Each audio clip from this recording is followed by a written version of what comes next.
Group webinar. I am Lucy Barnwell. I am the Director of Marketing and Learner Recruitment for the group. And today I've got with me James Godsill, who is our Director of Employment Partnerships and Apprenticeships. And we've got Mark Ryan, who is our Vice Principal of Curriculum. Today's webinar is something that I am actually personally very passionate about, and I know that James and Mark are really, really focused on too. It's something that we recognise is really important for both our employers. This is where James Godsill comes in, and our students. This is where Mark Ryan comes in. This is on skills for employment. So what we're going to do is we're going to go through a slideshow here that talks about skills for employment. So first of all, what are skills for employment? I'm going to go to you, James, first and ask the question. It's really important that we're now looking at skills for employment. Could you talk to us from an employer perspective about why this is so important, these skills for employment?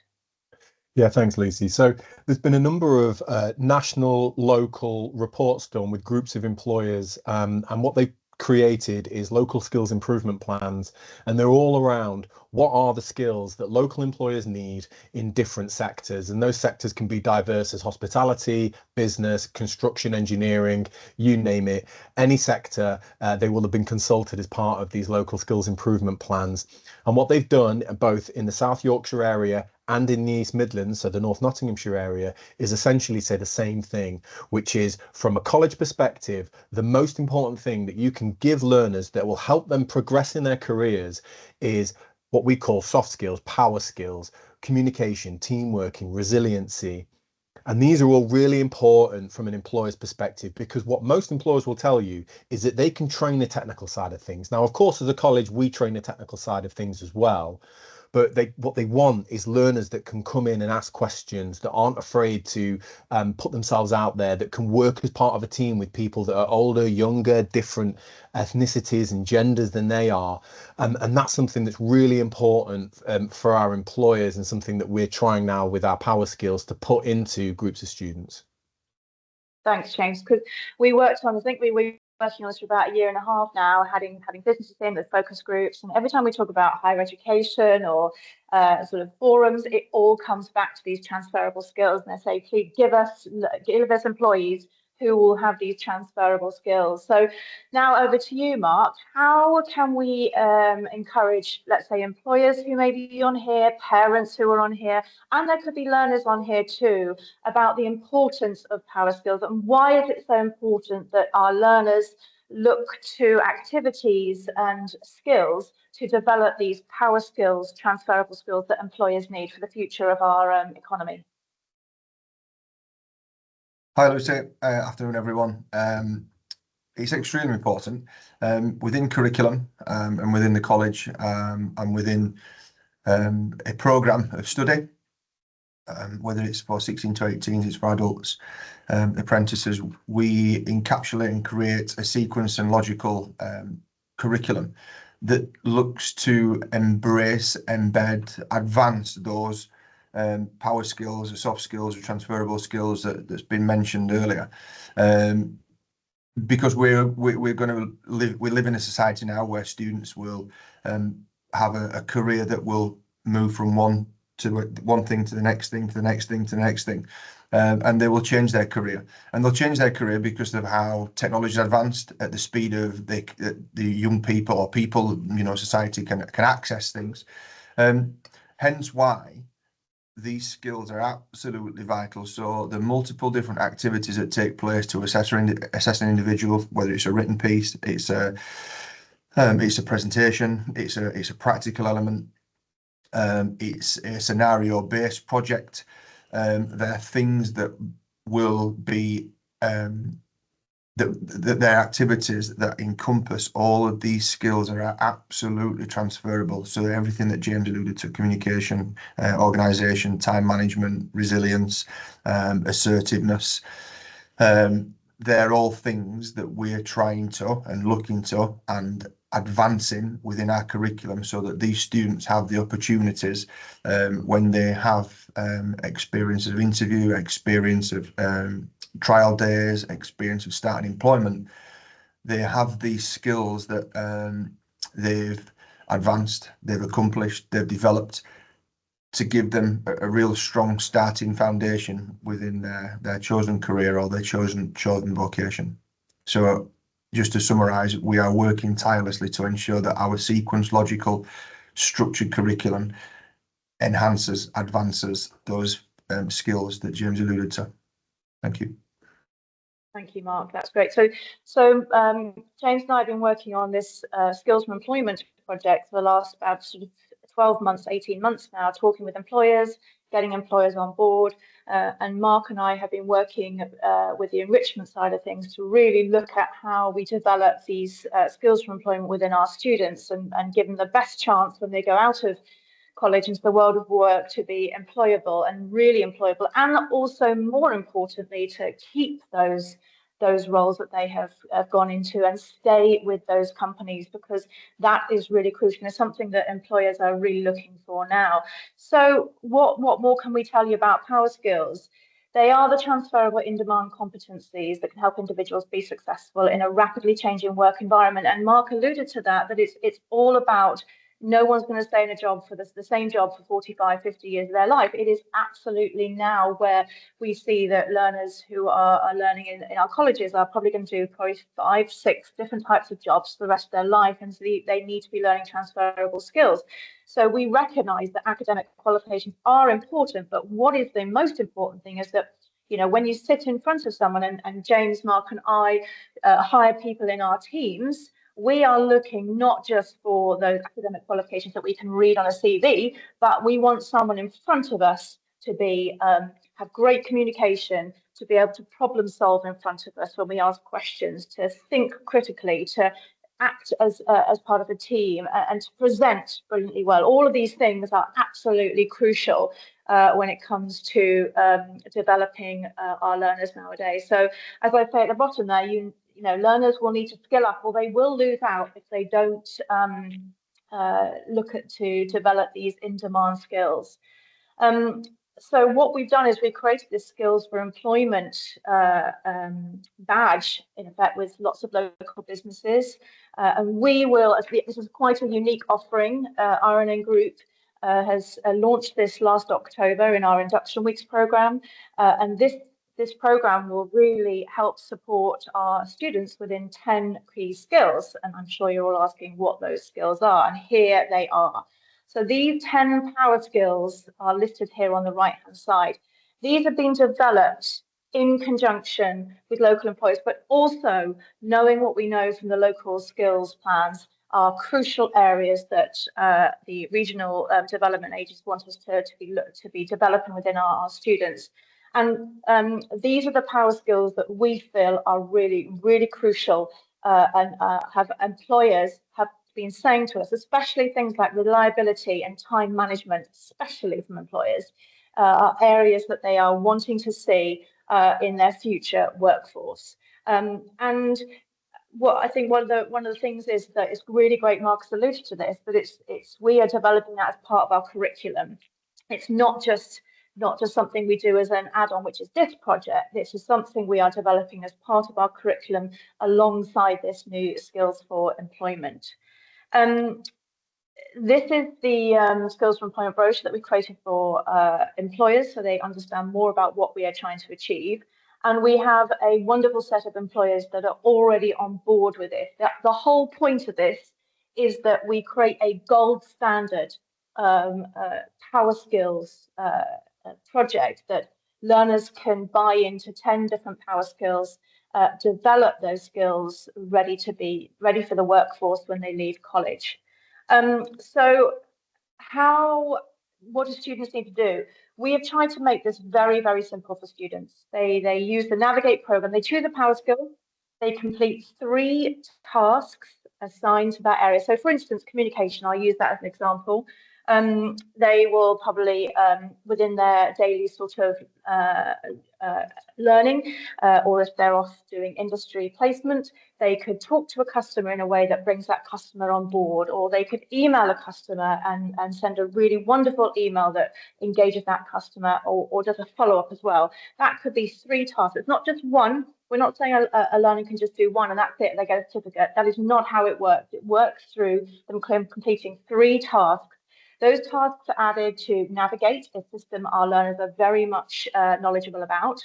And then what happens every 2 weeks, an automatic report is sent to tutors, and they will just quickly skim through those. We have a standard set for each area to just check that they are bona fide tasks that are being completed. They will then sign that off with a quick tick to make it very simple for our curriculum teachers who have supported with this. And then a digital certificate is automatically emailed to the learner with that communication skill that they have achieved. So that is literally how it works. And that certificate they can use to put on their social media. They can show their future employers that they have gained this power skill. And that is as simple as we've tried to make it easy for our learners to engage with this. A lot of students are asking, how do they gain that? What do they do? So these are some of the areas that we have suggested to them that they can actually do that. So being part of a team, being part of a project, create a new club or activity. All of these, as you can see, allow them to develop those transferable skills and allow them to become workforce ready. And they can, we explain to them they can do this through a number of different ways. Through the activities that they're doing at the moment. This is not additional activities. We're trying to make them do more and more work. We're trying to get them to understand what they're doing now. They can use those skills and develop those skills within what they are doing now to develop those transferable skills. We also talk to them about LinkedIn. I know that if there are lots of employers on today, they will understand the power of LinkedIn. And actually they can put their digital certificates on LinkedIn to show employers what they've achieved. So we talk to them about why LinkedIn is a hugely important part of something they should be developing. And I am a personal huge advocate for LinkedIn in terms of employability and thought leadership and personal branding and professional development. There is a lot, and I think our learners probably don't understand this to the depth that they need to, which is why we talk to them and go through them with the importance of LinkedIn. And I explain to them, and they all usually, when I tell them this, 6 people are hired through LinkedIn every minute. They have an open mouth expression to say, is that really the case? It's huge, and it is huge. So it's really important that our learners understand that a LinkedIn profile is really good for their development. We also talk to them about these 10 things that what we call require 0 talent. And this is really something that our learners need to understand, that being on time, great work ethic, effort, body language, all of these top 10 things is actually a part of transferable skills, going that extra mile, doing that extra, being prepared. All of these things, I know I've spoken to employers, I know James has, is many of the things that employers are saying, this is what we want from the workforce. And actually all of these come through in the areas that we've done within this program. So, so how can you help as an employer? This is the easy part for us. You can show your support by allowing your logo to be part of the RNN Group website and the future leaflets we do. You'll be supporting gold standard certification. That's really important for this area. And we also want all employers to know that when they hire a learner from the RNN Group that has a full complement of power skills, they are getting a top-class employee who has the skills to help to grow your business and achieve success. That's really crucial. So that's one of the things you can do. Get involved. You could help through doing work experience or industry placements. That's something that's really crucial at the moment that will help our learners to gather the evidence required for each certificate. And these areas, as you can see, are great ways for employers to get involved. And I'm sure there'll be many employers listening to this who are also parents, and you're thinking this is a great way for my young person to be able to develop at this moment in time and develop their skills post education. So if you want to get in touch, do email James or I. Here are our emails here, and find out more about the program. You can also go on our website here. Our website's at the top, and then you go on to partner with us, and you can see on the left-hand side skills for employment, and you can find out more. So that really is the main point for today. James, Mark, did you want to add anything in addition to this in terms of the project, what employers are saying, how students are feeling about Power Skills to finish off this webinar? James, I'll go to you first for employers. Yeah, I would just kind of add in to your point around LinkedIn. We had a number of plumbing apprentices that were unfortunately made redundant recently, and they were trying different means to try and get attention, to try and secure alternative placements. One of the lads put a post out on LinkedIn. It was picked up by a local prominent employer. It was shared over 100 times, and he then, as a result of that, received multiple job offers. And what he was able to demonstrate in his application was that he was resilient, that he was being persistent, that he had strong communication skills, and he had a real desire to learn and progress. And so LinkedIn's a great tool for that, but in any kind of walk of life, however you're going to apply for a role, it's really important that you can demonstrate that. Employers will happily take a punt on someone that has no experience, as long as they can see a willingness to learn. And as Lucy said, we do that as an organisation all the time. We take people that don't have the qualifications that we need, but have the right attitude, because that is something you cannot train.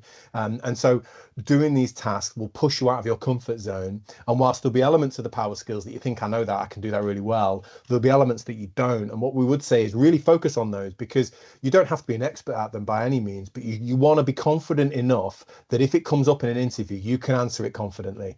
And the bits that are already your strengths will become even greater strengths as a result. Thank you, James. That's really. And are you finding that more and more employers are using LinkedIn as a tool for hiring? Do you see that happening within the marketplace, within the employers that you work with generally across the region? Yeah, definitely. And I think what they're also doing is a way of getting to a relevant decision maker. If you put a post on someone's Instagram account, for example, it is oftentimes manned by a social media person or someone from marketing. When it's LinkedIn, you can get directly to the decision maker, and that person will be able to give you feedback. It's also a great community for sharing and asking for opinions. I see every day people saying that their son, their daughter is looking for a placement. Can anybody help them? It's constantly shared, and eventually it will reach the right person or the right group of people. So it's definitely not just a tool for recruiting, it's also a tool for getting your brand out there, your personal brand, yourself, and people seeing who you are and what you're about. Amazing, thank you. Mark, is there kind of encouragement you can give to students who may be on this, or even parents, about getting involved and the importance of why they should get involved? What will be that first step? How would we allow them to feel that they can do this in a comfortable way to develop those skills? I think what's really important, Lucy, is that the students are engaged in college. The students take accountability of their learning and their learning journey. And as educators, we can facilitate that progress, and we'll facilitate that progress by effective planning, effective leadership, effective teaching strategies, learning strategies, assessment strategies that allow the students to constantly practice, reinforce, reflect, practice, reinforce, reflect those skills that are required to be able to move into employment. And it's then advancing those skills, advancing your communication skills, advancing your reflection skills, advancing your creativity skills, and some skills moving at a different pace than what others are. But what's really, really important is that learners take accountability of where they're going, take ownership of their learning journey with the facilitation of the college, and also respond by reflection into where society is moving, where skills are moving, where jobs of the future are not there yet, and how then, by having those skills and having that excitement and having that enthusiasm to move themselves through them developed skill elements, power skills, to improve where they want to be and give themselves every opportunity of being extremely successful and having wonderful careers and and life's ahead of them. Thank you, Mark. I will reiterate again, as you can see, the three of us are hugely passionate about this area. I know I am when I'm I'm interviewing new candidates for job roles. It is so important for me to see someone who communicates as sparky, engaged, and positive. And I'm always a big believer in recruiting for attitude, training for skill, and you cannot underestimate the importance of this when we are looking at creating great teams that will be high-performing teams in the workplaces. So if you haven't thought about power skills before, we are hoping that this is definitely put this onto your radar now, and go on the rnngroup.co.uk's website under partner with us and look at the skills for employment. If you are a student, go on to the information area of the relevant college, whether that be Rotherham College, North Notts College, or Durham Valley College. Go on to information and enrichment programs, and the first thing you will see is the skills from employment information. If you need more, then we are having open days coming up. We will be having skills from employment tables at each of our open days. So it's 15th of March for Rotherham College, that's a Saturday between 10 and 12, and North Notts College and Durham Valley College is Saturday the 22nd of March, again between 10 and 12. Thank you, James and Mark, for being on this webinar today on such an important, in National Careers Week. I forgot to add that at the beginning. Very, very important week. Our learners are getting a ton of workshops and sessions and guest speakers this week, as well as fairs at each of the campuses from today through to Thursday. So it's a really exciting week for us here at the RNN Group. The next webinar will be on Thursday evening with James and Mark and myself as well. We will be talking about higher skills, which is a really important part of developing your career and achieving the dream career that you want. So come back and tune in at Thursday night at 6:30 for our next webinar on higher skills. All it remains for me is to thank James. Thank you, James. Thanks, Mark, for your time today. Thank you for tuning in, and have a fantastic rest of the day. Thank you all. Bye-bye.